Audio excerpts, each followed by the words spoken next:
Alright, so today we'll be doing eye examinations for a PDX video. First thing I'm going to do, just like with all of our other videos, is just kind of observe a little bit, look at the symmetry of the face, make sure that the eyes are shaped the same, look at her eyelashes and make sure they curve out and don't curve in, or eyelids don't curve in. Look for any masses, edema, crusties, gross stuff like that. Also looking at her eyebrows to make sure that they're full and go along the line, which they are kind of thinning on the lateral side, which could indicate possibly hypothyroidism, but we're not going to worry about that right now. I would then, from there, just observed.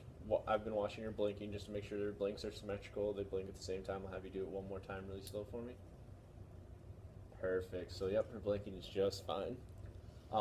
Next, I would then palpate her lacrimal gland.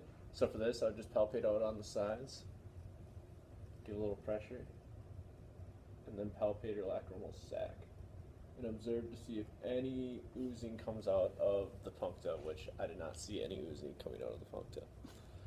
Alright, I'm also observing that her sclera and her cornea, just looking at normal color, normal size, shape. For this, I would actually then take my pen light, come obliquely, and look just to see if I can observe anything that I can't see without the light, but it looks good on both sides. I would then take my hand and my thumb and just gently press down and look at her under her eyelid at her conjunctiva, just to make sure that anything's not inflamed or looks infected, which all looks good. The next thing that we're going to do is that we're going to get a little bit into pupil evaluation. So we're going to do PERLA.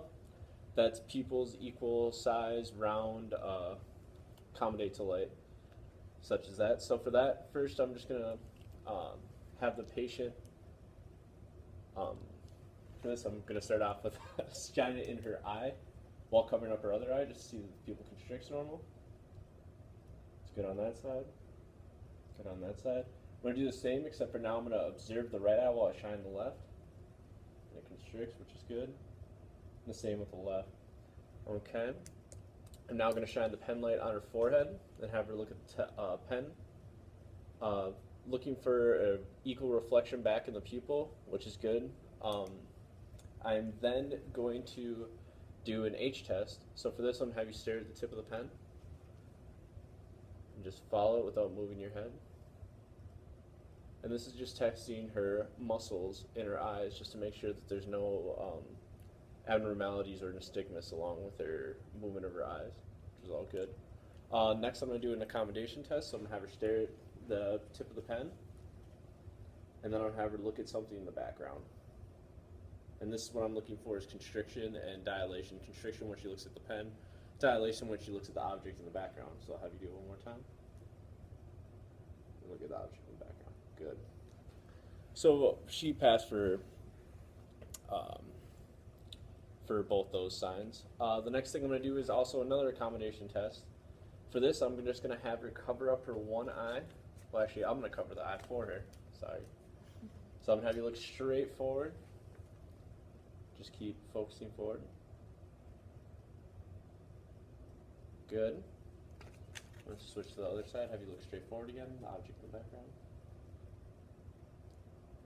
Good. This is also an accommodation test, testing for muscle reflex, just to make sure she doesn't have something that might be slightly off. Okay, so the next thing we're going to do is look at her eye through the fundoscope. So for this, I'm going to start off far away.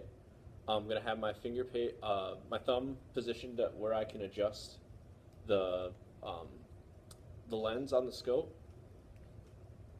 And first, so I'm going to have you just look straight forward for me.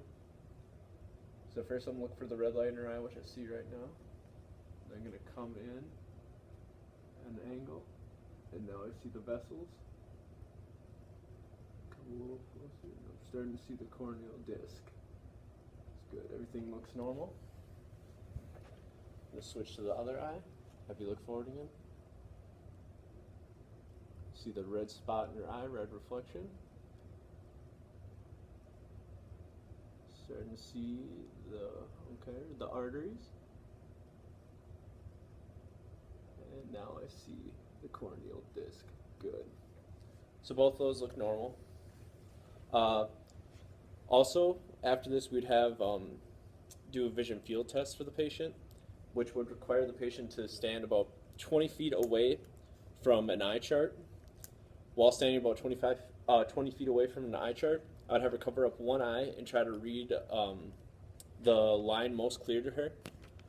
Once she read that line, if she passed, which means getting over more than half right, I'll then have her move down a line and down a line until she cannot get half right. Then repeat with the opposite eye.